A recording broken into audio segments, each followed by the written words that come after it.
일본 수출 규제 이후 처음으로 한일 양국 실무자들이 만났습니다. 양자 협의 시작 전에 언론에 공개된 분위기는 아주 냉랭했습니다. 양국 실무자들 인사도 악수도 나누지 않았는데요. 이후 6시간 가까이 이어진 회의에서 과연 공감대를 확인한 지점이 있었을까요? 나이트 포커스 먼저 양기호 성공회대 일본학과 교수 이현종 문화일보 논설위원과 함께합니다. 두 분 안녕하세요. 네, 안녕하십니까? 네. 대화는 상당히 길어졌는데 성과도 있었을까요? 주제어 영상 먼저 보시죠.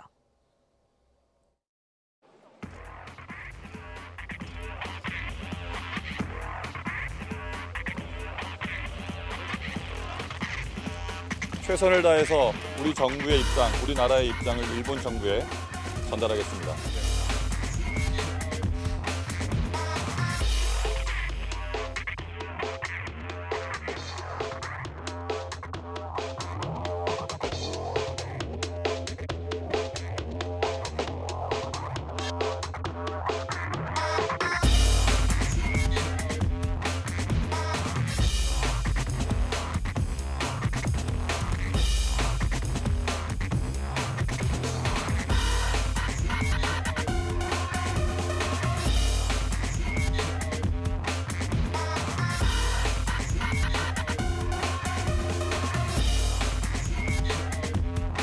우리 정부의 잘못이 없다는 결론이 나오면 일본 정부는 우리 정부에 대한 사과는 물론 보복적 성격의 수출 규제 조치도 즉각 철회해야 할 것입니다.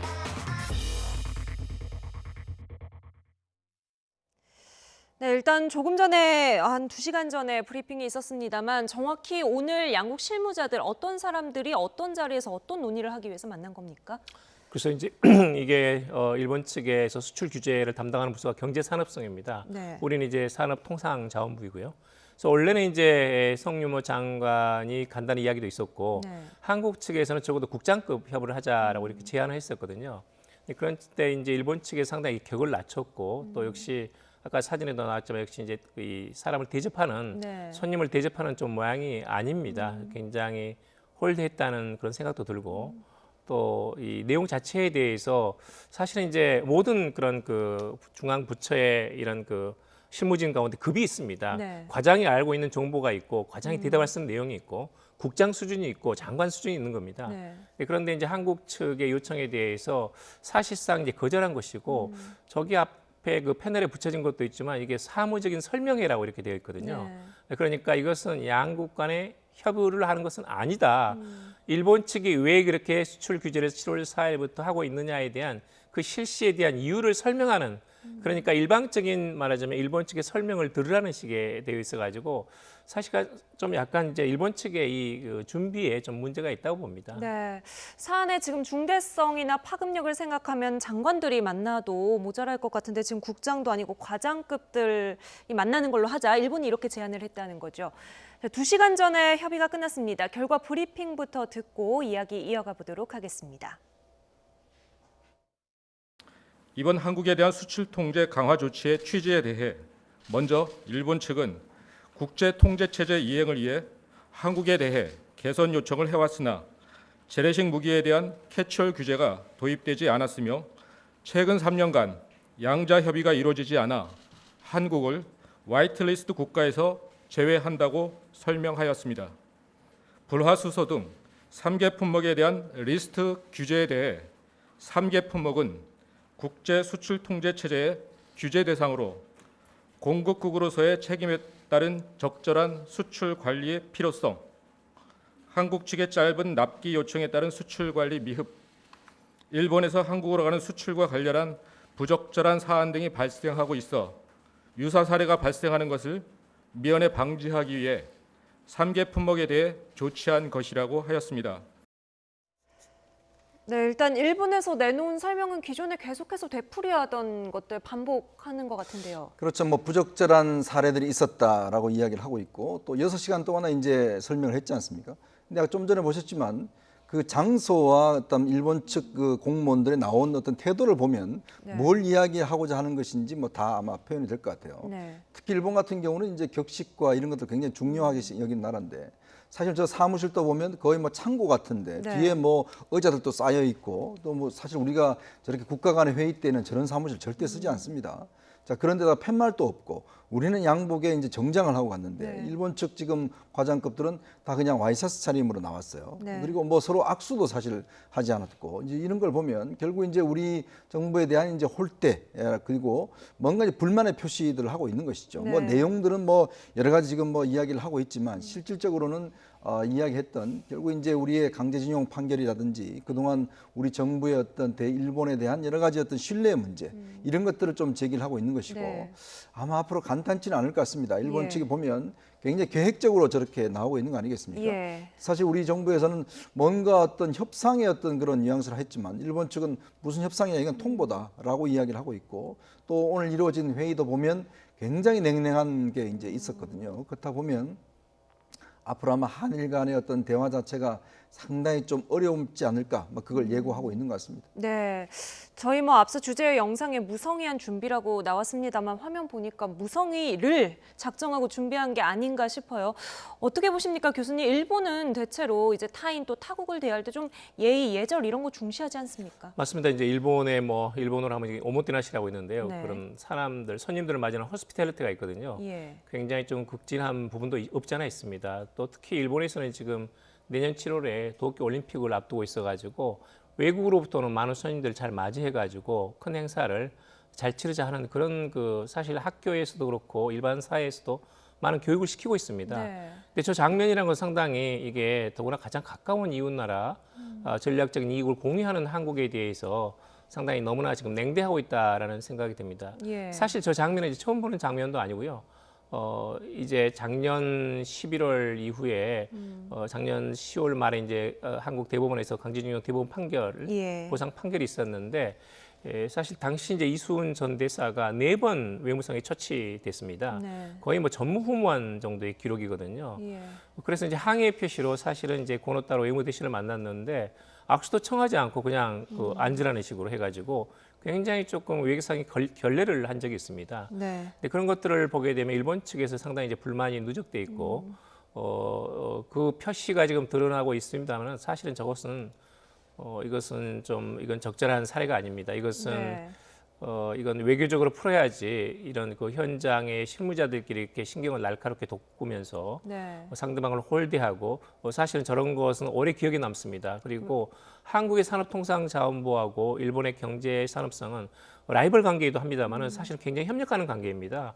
그런 점에서는 좋지 않은 선례를 남기는 것은 일본 측은 좀 자제할 필요가 있습니다. 네. 일단 뭐 우리 국민으로서는 상당히 자존심이 상하고 기분이 나쁜 일입니다만 뭐 국제적으로 봐도 상당한 외교적 결례라고 해석할 수 있는 준비죠. 그렇습니다. 지금 저는 이제 의도적으로 저렇게 하고 있다고 봐야 됩니다.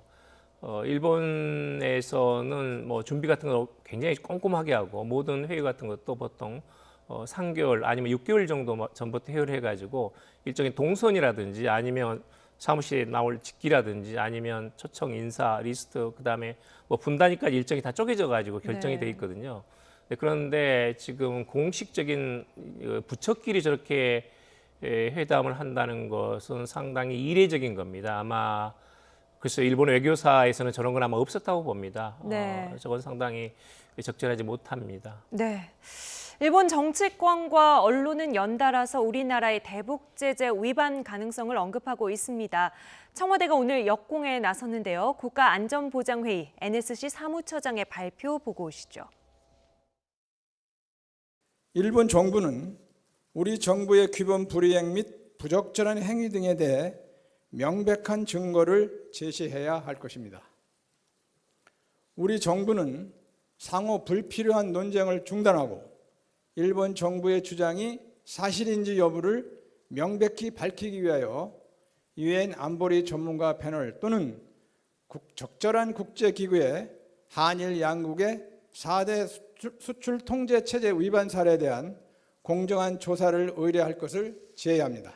우리 정부의 잘못이 없다는 결론이 나오면 일본 정부는 우리 정부에 대한 사과는 물론 보복적 성격의 수출 규제 조치도 즉각 철회해야 할 것입니다.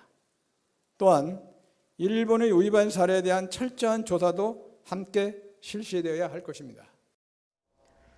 일본 측에 꿀릴 게 없다면 하나씩 다 따져보자 이런 제안을 한 건데요. 청와대 대응 어떻게 보십니까? 일단 지금 오늘 이제 실무 협상에서는 이게 전략적 물자의 수출 때문에 하는 건 아니다라고 입장을 밝혔어요. 네. 근데 지금 NSC를 열어서 이렇게 이제 그 일본 측에서 언론에서 공개했던 이 전략 물자에 대한 이제 어떤 수출, 제3국을 통한 수출 이런 것들이 이제 문제가 됐다라고 이야기를 했고 또 우리도 뭐 대응해서 발표를 했지 않습니까? 근데 저는 이 문제를 지금 저렇게 NSC 차원에서 공식적으로 저렇게 일본 측에 대응할 경우에 물론 뭐 우리가 이제 어떤 일본 측의 주장에 대해서 일일이 따지고 하는 것은 좋겠습니다만은 네. 그러나 이건 어떤 면에서 보면 좀 해결점이 없는 사안입니다. 자, 지금 저렇다고 해서 저게 지금 국제기구에서 조사를 할 리는 없는 것이거든요. 예. 일본에 또 저는 수용할 리도 없는 것이고 어떤 면에서 보면 좀 대응적인 차원에서 한 것인데 사실은 지금 차원에 본다면 아까도 교수님도 말씀하셨지만 이 문제는 지금 외교적으로 풀 수밖에 없는 문제예요. 어떤 면에서 네. 보면 서로의 감정들을 일본 측이 지금 굉장히 치밀하게 준비를 해서 우리의 어떤 감정을 좀 불러일으키는 그런 걸 하고 있지 않습니까? 그렇다고 해서 우리가 또 그거를 그렇게 대응을 해버리면 사실 이 문제는 굉장히 장기화될 수가 있어요. 그렇게 되면 어차피 힘의 관계가 이제 외교 관계라 본다면 피해는 우리가 더 볼 수밖에 없습니다.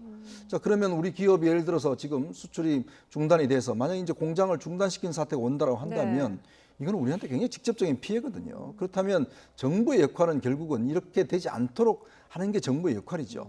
어떤 면에서 뭐 심정 같아서야 뭐 당장이라도 저렇게 대응을 하고 싶죠. 그러나 우리는 별다른 수단이 없습니다. 네. 자, 그렇다고 본다면 저는 NSC 차원에서의 저런 대응 자체가 이 문제를 풀기보다는 오히려 좀 더 서로의 감정들을 좀 에스컬레이트 시키는 역할을 하지 않을까. 그런 측면에서 저는 공식 대응은 저는 그렇게 어떤 이 플러스 되는 측면은 크게 없을 것지 않은가 그런 생각도 듭니다. 저는 약간 좀 다른 의견입니다만 네. 사실은 저건 이제 엄격하게 대응해야 됩니다. 왜냐하면 저건 사실은 만약에 사실이라면 이건 적지 않은 문제입니다. 그러니까 특히 북한에 대해서 대북 글로벌 제재 유엔에서 전부 다 결의에 따라서 하고 있는 거거든요. 예.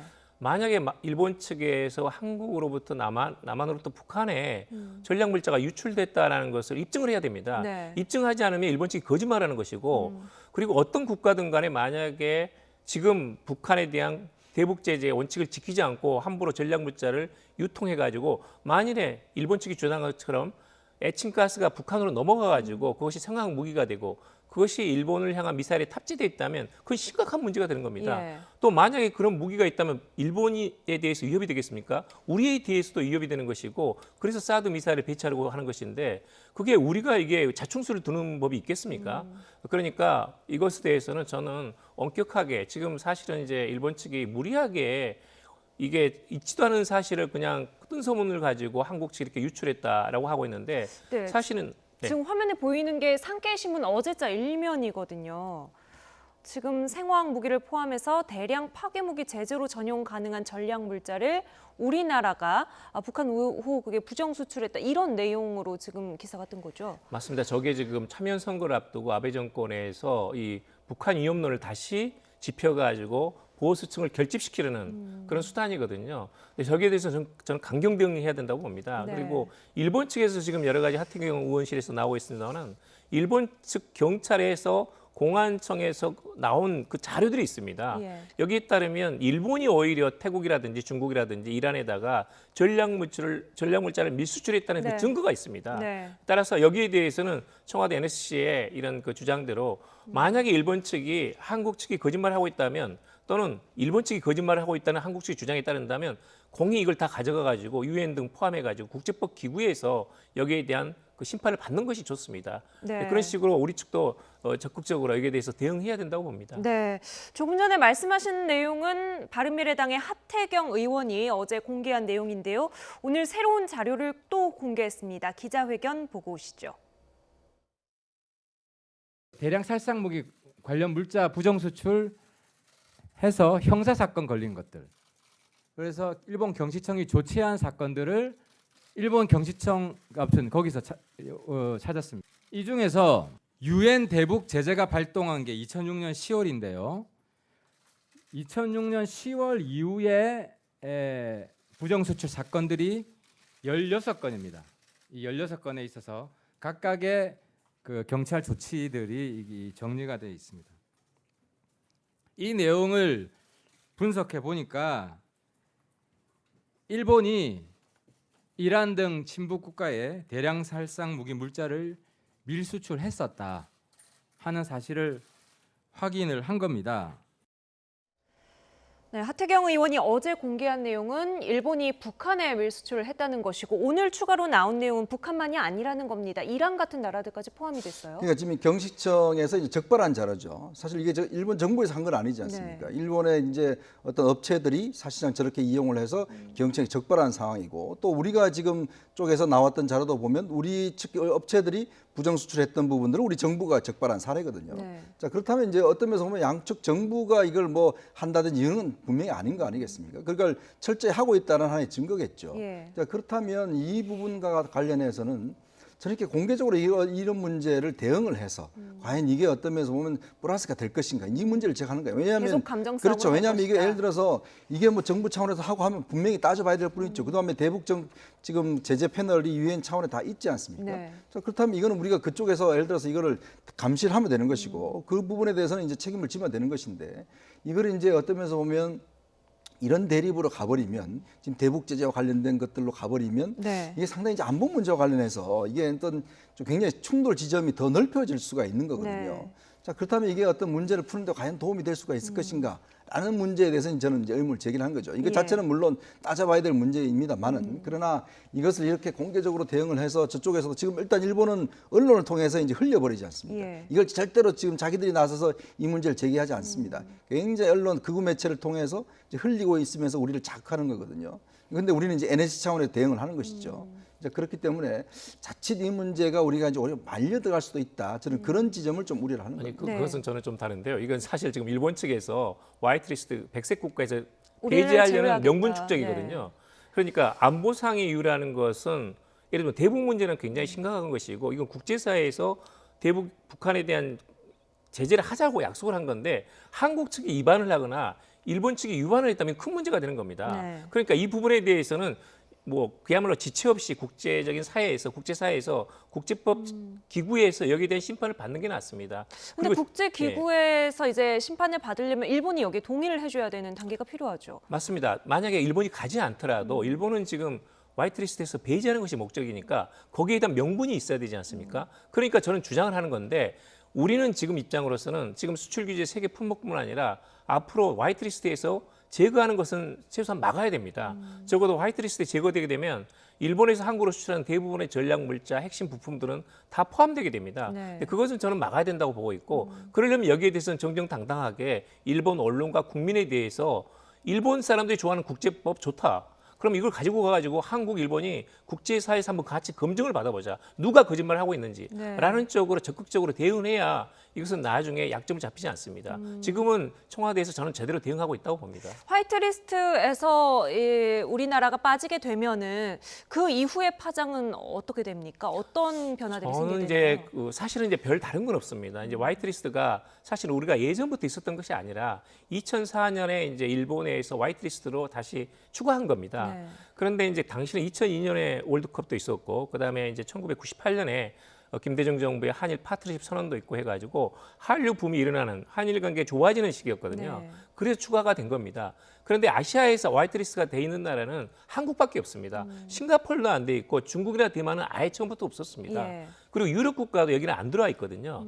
그러니까 이제 이렇게 될 경우에는 이제는 자동적으로 우호 국가이기 때문에 전략 물자나 핵심 부품들이 그냥 수출이 됐지만 지금은 건당 전부 다 경제 산업성에서 허가를 받아야 되는 겁니다. 네. 그러니까 이제 물품 하나하나에 대해서 허가를 받고 그 절차 기간이 길어질 수는 있는데 네. 이것은 기업인들로 봐서는 약간 스트레스, 압박을 받게 되는 거죠. 근데 그럴 경우에는 한국에 대한 시장, 그러니까 세계 품목뿐만 아니라 세계 품목이 반도체하고 디스플레이를 생산하는 핵심 부품인데 우리나라 수출의 20%를 차지하고 있고 추가로 또다시 일본이 보복이 있을지 모른다는 것은 시장에 미치는 심리적인 효과가 굉장히 부정적으로 나타날 가능성이 있습니다. 예. 저는 그런 점에서는 화이트리스트 자체가 별 어떤 직접적인 효과라기보다는 심리적인 효과가 상당히 적지 않다라는 점에서 좀 주목할 필요가 있습니다. 네, 지금 이 문제가 정치 외교적인 부분 또 경제적인 부분뿐만 아니라 사회 문화 현상으로까지 계속 이어지고 있는데 최근 여론조사를 보니까 우리 국민에 대한 어떤 일본에 대한 비호감 이게 상당히 높아져 있다고요. 그렇죠. 지금 이제 우리 국민들도 뭐 당연히 일본에 대한 그 심정이 좋지가 않죠. 네. 또 일본 국민들도 상당히 우리 이 문제에 대한 것도 좋지가 않습니다. 굉장히 이제 악화되고 있는 것이고 또 이제 일부에서 이제 뭐 불매 운동이 뭐 네. 일어나고 있는 그런 상황 아니겠습니까?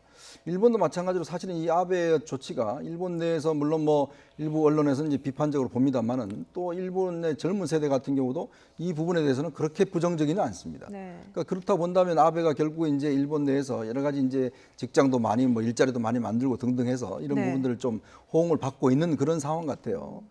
그렇기 때문에 우리가 어떤 면에서 보면 이 문제를 실제로 어떤 여론 차원에서 어떤 호소하기는 굉장히 좀 제한적이지 않을까라는 생각이 들어요. 예. 그리고 또 이 문제를 이제 너무나 또 일반적인 국민 감정의 불매운동 차원으로 이어간다면 실제로 우리 기업이 피해볼 수 있는 것도 굉장히 크다고 봅니다. 네. 그렇다 본다면 결국 문제 해법은 빨리 조기 해결하는 게 필요하고 또 하나는 이제 실무선의 문제가 아니라 결국은 좀 외교적으로 빨리 푸는 문제가 필요하다. 그렇기 때문에 아까 말씀드렸듯이 이게 조치가 18일 날 이제 시한을 정했지 않습니까? 또 그 이후에 또 뭐 제외한다고 등등 하면 실질적으로 심리적 영향, 그다음에 금융적 영향 이런 것들이 네. 굉장히 많을 겁니다. 그렇다고 한다면 저는 어떤 면에서 보면 이 문제는 좀 대타협을 통해서 풀어야 될 수밖에 없지 않는가라는 생각이 듭니다. 네, 규제 품목 중에 하나가 불화수소인데요. 지금 러시아가 우리 거를 가져다 써라 공급하겠다 이런 제안을 우리 정부에 했다고 합니다. 기존에 일본에서 뭐 수입을 했던 이유도 있었겠지만 일단은 대안 마련은 필요한 거잖아요. 그렇습니다. 지금 이제 일본 측에서 수출을 규제하겠다는 거니까 수출을 규제한다고 해도 당장 수출하지 않는 건 아닙니다. 90일 정도의 시간이 걸리는 것뿐입니다. 네, 네. 그런데 이제 지금 에칭가스 이게 이제 불화수소인데요. 이게 이제 반드시 그 반도체 제작에 필요한 겁니다. 그런데 이제 대부분 그 일본에서 수입을 합니다. 네. 일본에 수입을 하는 걸로 알고 있고 그다음에 이제 그게 오사카에서 한 100년 된 기업이 가지고 있는 기술이거든요. 예. 그래서 이게 지금 대체하기는 쉽지 않습니다. 그런데 러시아가 이제 그걸 제공을 한다니까 그건 상당히 이제 수입선 다변화에 상당히 도움이 되는 희소식이긴 합니다만 단지 이거 자체가 새로 이제 그 재료를 바꾸기 때문에 이게 완전히 세팅되기까지는 적어도 반년 정도는 걸리거든요. 네. 그러니까 3개월에서 6개월 사이에는 새로 들어오는 이 재료가 필수 재료가 과연 지금까지 공정에 제대로 세팅이 되는지에 대해서는 검증이 필요합니다. 네. 그 부분에 대해서는 아직까지는 이제 조금 위험 부담이 약간 리스크가 따르는 거죠. 정치권에서 뭐 좀 검토를 해보는 것 같지만 지금 업계에서는 안정성 부분을 여전히 의심을 하는 그렇죠. 것 같아요. 왜냐하면 이게 이제 이 반도체라는 게 굉장히 정밀한 거거든요. 그리고 이게 이제 검증이 돼야 되죠. 우리가 이제 보통 99%라고 하거든요. 불화수소를. 근데 일본에 생산되는 거는 99.999%입니다. 네. 그러다 보니까 이걸 대체할 수 있는 게 거의 없고 러시아 거는 우리가 그동안 써보질 않았어요. 네. 또 중국 거하고 일본 걸 썼기 때문에 그러니까 업계 관계자들도 사실은 뭐 러시아가 이렇게 하긴 하는데 도대체 어느 정도의 어떤 질인지 이거 과연 써도 되는 것인지 상당한 기간이 걸리기 때문에 당장은 이게 어떤 면에서 보면 대체 효과는 없다라고 볼 수가 있겠죠. 네. 2005년에 일본 시마네 현이 독도의 날 선포한 이후로 가장 일본에 대한 비호감도가 지금 높다고 하는데 오늘 양국 실무진들의 만남을 지켜본 많은 국민들이 또 한 번 더 실망을 하셨을 것 같습니다. 양기호 교수님 여기서 먼저 인사드릴게요. 오늘 네. 말씀 감사합니다. 감사합니다.